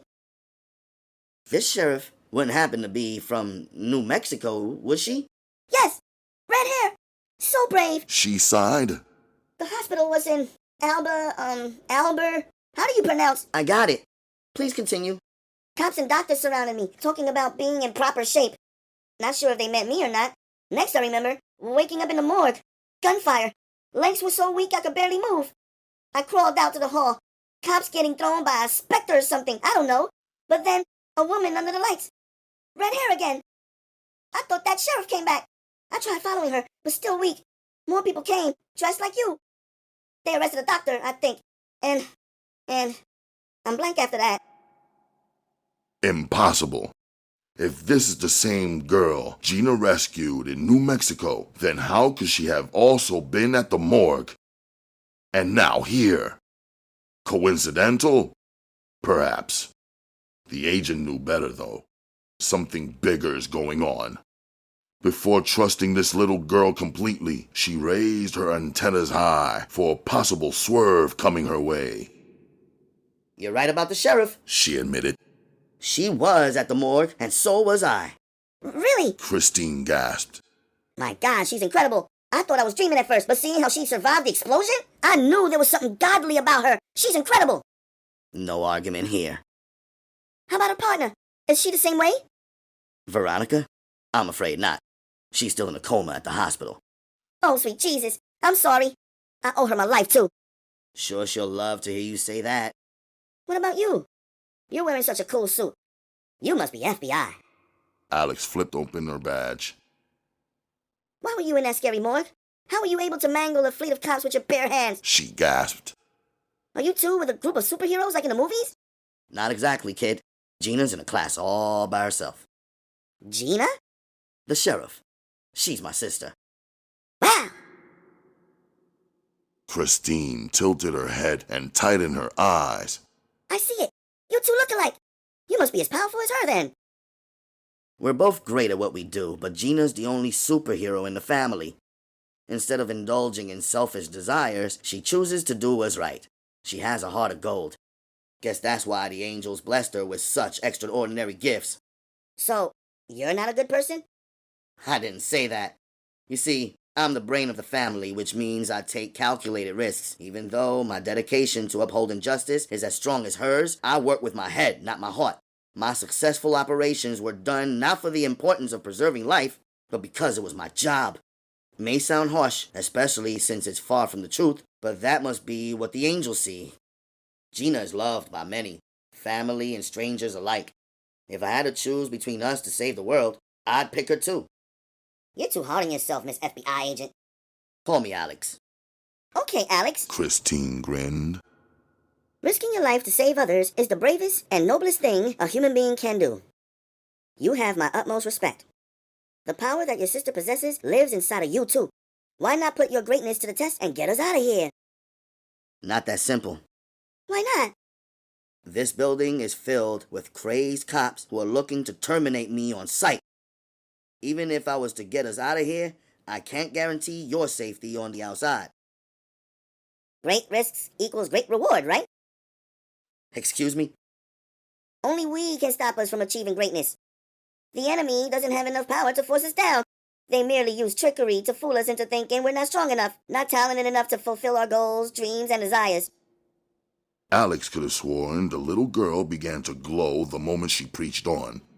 Your self-doubt is what's keeping you in this basement. And if you continue to let your fear overrule your intelligence, then you're going to die of old age before seeing sunlight again. Think about it, Alex. Alex was speechless. For a moment, she forgot Christine was a teen. She thought a wiser spirit had spoken through her, sending a personal message for only her ears. Was she truly behaving like a damsel in distress? Could she do what her sister can? For someone so young, you speak with so much wisdom. She complimented. We both know it's not my wisdom.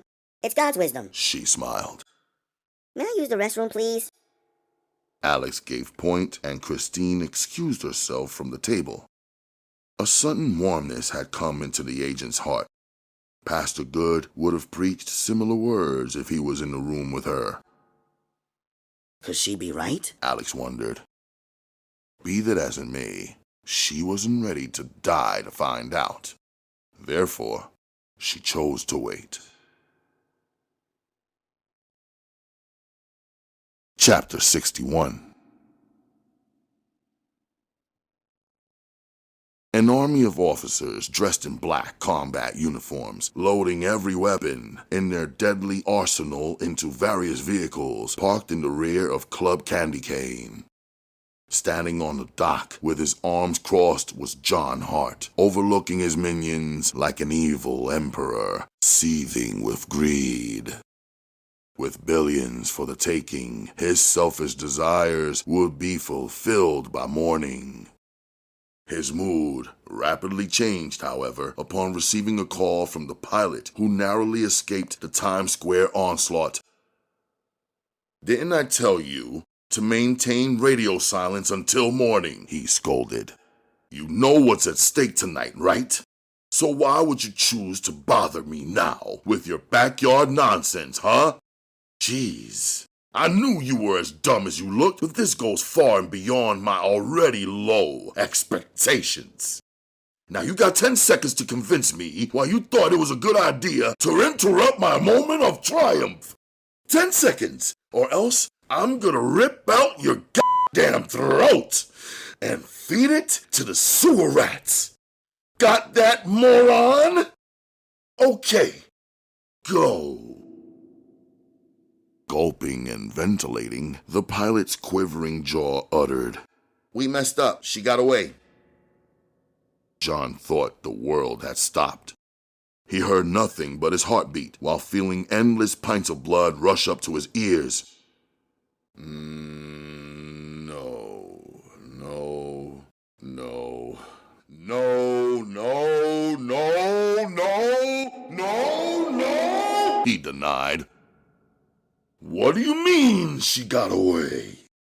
You meant to say that she passed away, right? Like she had a heart attack before you buried 50 bullets in her chest, right?" Please tell me this is some kind of sick joke. Come on. Somebody, please tell me this is a motherfucking joke! Sir, she got away. We got taken out by a woman with red hair, sir. She said she's coming for you. All John could hear was the bantering Grandpa will give him once he get a hold of this news. How can you have messed this up, John? Are you too stupid to kill one Angelite? You're a disgrace! Damn it! He yelled. All of you morons couldn't take down one woman? What the hell is the point of keeping you on my payroll? I got enough damn janitors in my club, so I sure as hell don't need any on my damn team! And where the hell is Kat? I don't know. Don't know what the hell is going on, he sobbed. I'm sorry, sir. I'm so sorry. As the brigade of cops below the dock showed concern for their distraught leader, John tightly closed his eyes as if he was about to cry. But to keep up team morale, he calmed down and thought on his feet. She got away, huh? He repeated. I will work all through the night, sir, the pilot pledged. I'll search every borough, every street in this city. There'll be no stone left unturned, sir, and I won't rest until I act. John heard a mix of gags and slashes on the other line. Heavy breathing ensued afterward. I assume that's you, Kat, he said. I don't understand it. You were one of our top assassins. I treated you like family, like a girlfriend I almost loved. How could you, of all people, have screwed this up? I'm disappointed in you. Huffing and puffing grew stronger. However, you've proven yourself worthy over the years. Therefore, I'm going to give you another chance to redeem yourself. I want Goldberg and Mercedes dead before sunrise. Because if they're not, then you will be. I take it we understand each other. Out. From pure frustration, John launched his phone into the river and stomped off the dock. Cheers erupted from the pit of officers as they ran to their vehicles, shouting, Our world! Our world! Our world! Our world! He climbed on the top of an armored truck and announced to his minions, We're going to hit that bank hard. You guys get to the vault and don't leave any bills crumpled on the floor. I want these trucks to be filled to the brim with green and gold. Eliminate every member of the bank security. Kill anyone who opposes you. If Natalie Mercedes shows up, then kill her too. Kill everyone that stands in our way. But no one touches Vasquez. She is for me.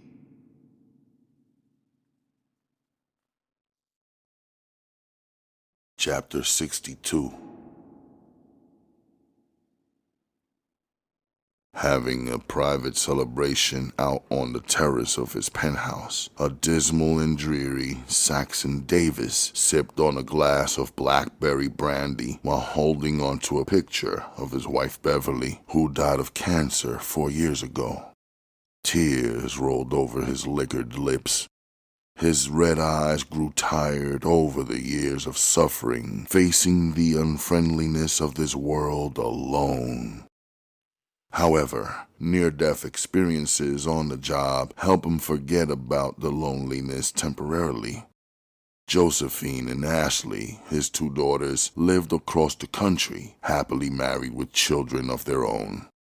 It seemed like forever since he talked to his grandkids. He also used to speak to his brother, Jackson, at least once a week. Regrettably, their busy schedules have made it hard for them to get together. "Happy anniversary, my dear Beverly," he said. "Soon we'll be together again. Forever this time. I miss you so much." The night air got chillier, and Saxon dragged his feet into the living room to grab a blanket from the linen closet. Nearly giving him a heart attack was seeing Gina Vasquez magically appearing by the terrace doors.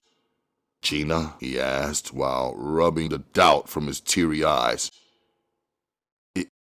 Is that you?" Sorry to show up unannounced, sir, but the door was unlocked. Gina said. Great to see you again. Saxon, weary and buzzed, embraced her like one of his kids, letting out a couple of sobs as he gave her a firm hug. Gina was taken aback by his outpouring emotion, but the whiff of alcohol told her more that she needed to know. "It's been a long time, Vasquez," said Saxon. "When did you get back into town?" About a week, give or take. Hey, I see you have 2 glasses outside. Expecting company? "Oh, no. I was just, celebrating. Today is our anniversary. 30 years Bev and I have been married. Can you believe how fast time flies? You remember my wife, don't you? She made you that homemade key lime pie the day you were promoted to detective." How can I forget? And I tore up every bit of that pie, too. She giggled. With a little help from Allie, of course. Saxon laughed. Beverly was a fine lady. Yes, she was.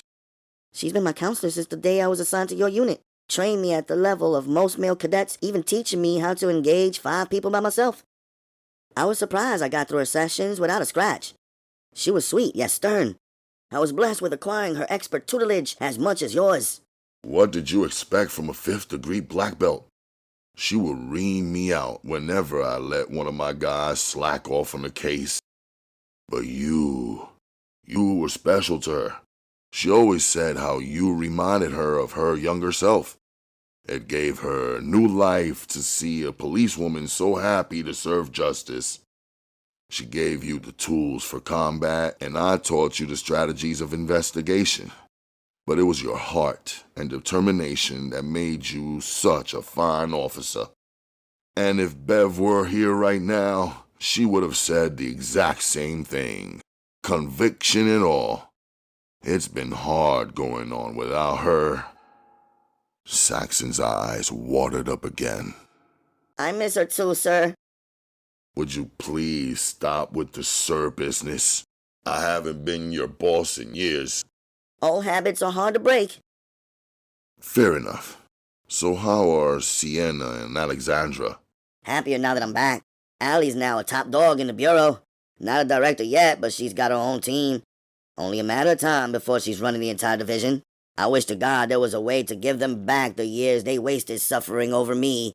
That's what parents do, Vasquez. They worry about their children. You can be on top of the world and they'll still find something to fuss about. You see, they're happier now, right? So that's a step in the right direction. I'm so proud of both of you girls. I bet Allie's getting into all kinds of trouble, huh? Well, that's what I need to talk to you about.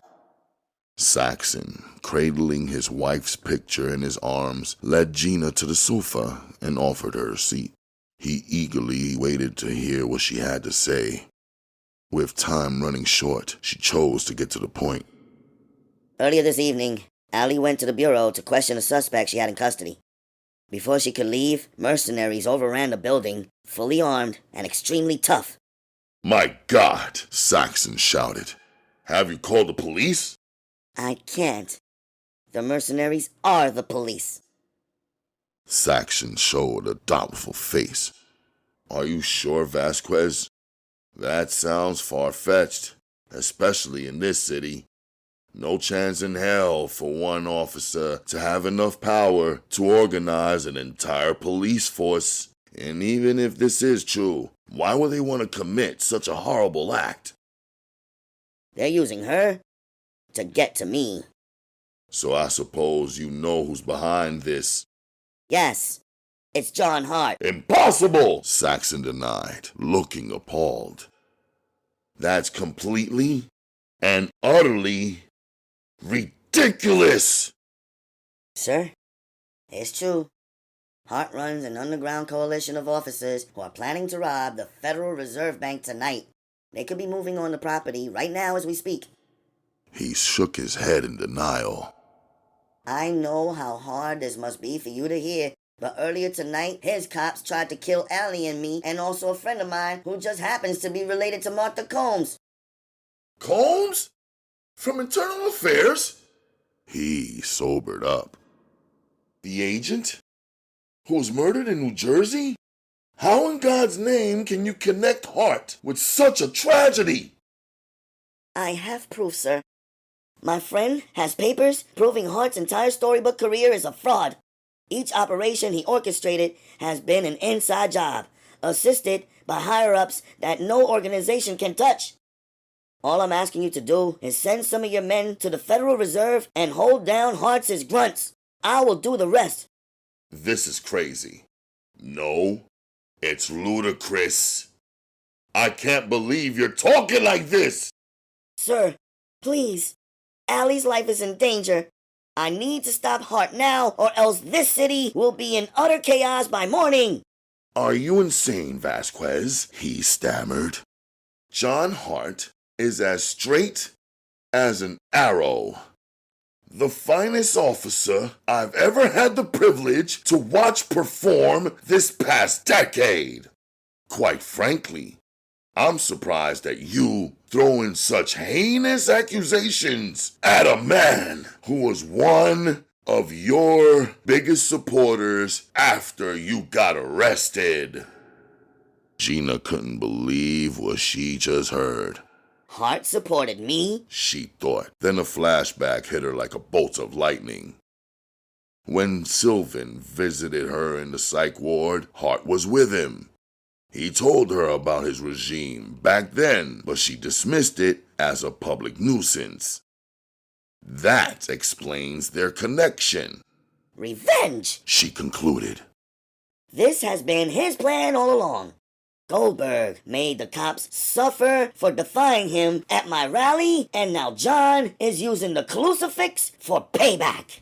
It all makes sense now. With him going to such great lengths to kill people, I believe Mayor Goldberg is going to die tonight as well. I do not want to hear this anymore, Vasquez. It was great seeing you, but now you need to leave. Who the hell do you think you are, showing up after all these years and make these blasphemous accusations about the most hard-working individual I ever known? How dare you come into my house and insult my best officer? John has single-handedly brought hope back to the city by putting an end to organized crime. He's a man of honor. I love him like he's A son? Think of what you're saying, sir. Have you ever asked him how he was able to accomplish such unimaginable feats in minimal amounts of time? When you first saw me as a rookie, you said that I demonstrated endurance and passion. Think of when you first saw him. What was it about his abilities that made you want him on your team? For the life of him, Saxon couldn't think of one major talent John possessed. Not one standout performance came to mind. More and more the wheels turned, but only blank pictures developed. He couldn't even remember why he recruited John in the first place. Can't remember why, can you? She scrutinized. Hart uses people, sir. Dark forces have paved the way for this man to fulfill every wicked plan he creates. The sad part about it is, there are much more like him out there, maybe networking as we speak. I could take Hart down, but I need your help. The intoxicated policeman looked toward the ground and said, No, I can't. Gina was genuinely hurt. She imagined the one person who'd take her side during a crisis of such magnitude would be Saxon Davis. She was wrong. Perhaps when she fled 5 years ago, a part of him left too. Without saying a word, she vanished from the living room. Saxon was surrounded by loneliness again. He bawled out his shame. With the shot glass hanging from his fingertips, he slow-stepped to the terrace and looked over the colonnade. City streets were the size of tire tracks. Embracing the breezy night air, he looked into the moonlight and said, "Soon, Bev. Soon, my love."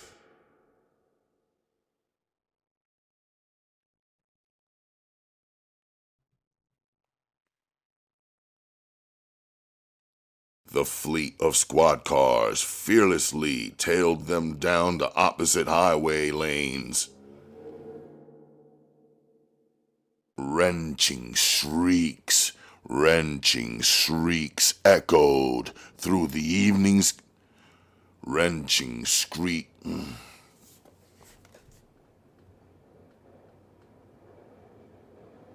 It's like I knew it was coming. Hello, train.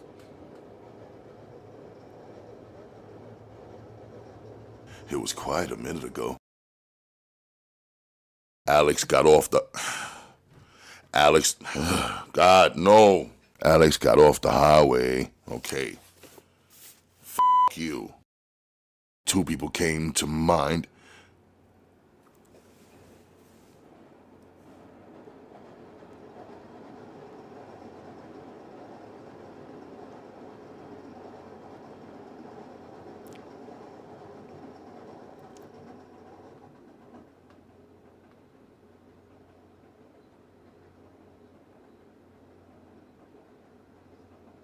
Well, damn, how long is that train?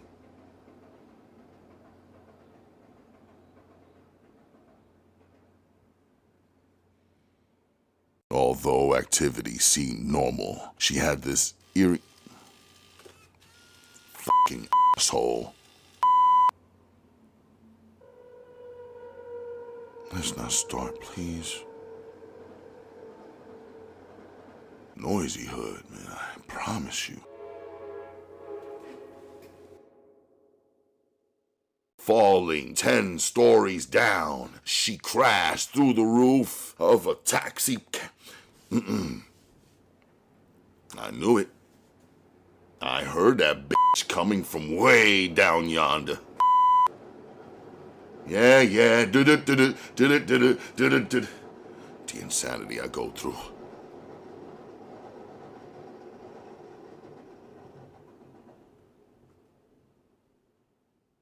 Just then, as predicted earlier, coño's always something. Pretending to surrender, she...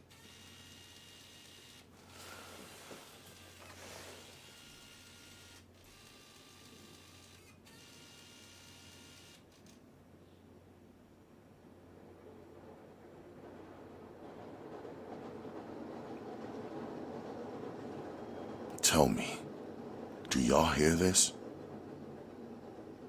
Y'all know y'all hear this, right? Y'all do hear this, right? Okay. Now then. That's more like it. That's it right there.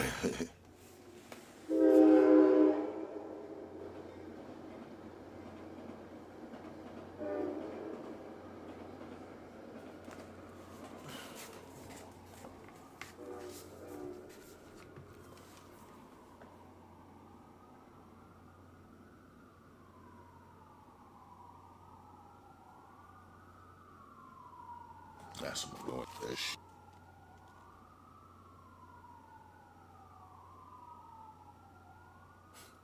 And it keeps going.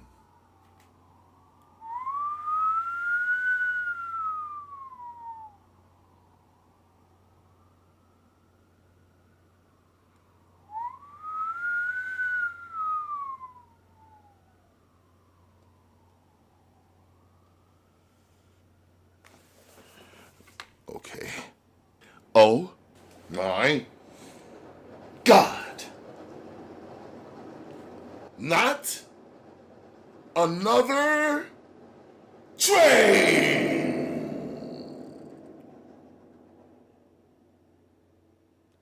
What's the miracle it wasn't ding-dinging? She leaned over the... We've been ill. We've been ill. You don't know how relieved I am to hear from you. You gotta be fucking kidding me that I didn't hear a fucking train for 45 minutes. 45 minutes I ain't hear this shit. And now look.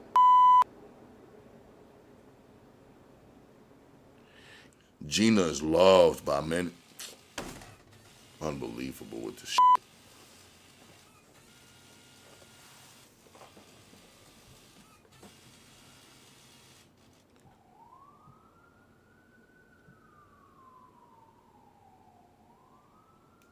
Unbelievable annoyances.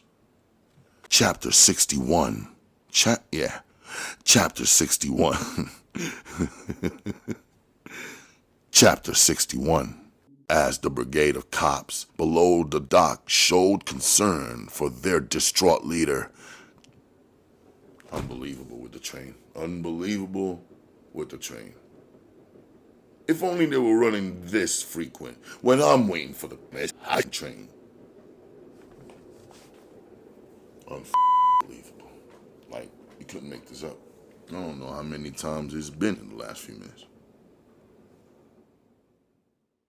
She imagined the one person who'd take her side during a crisis of such magnitude. I couldn't make this up.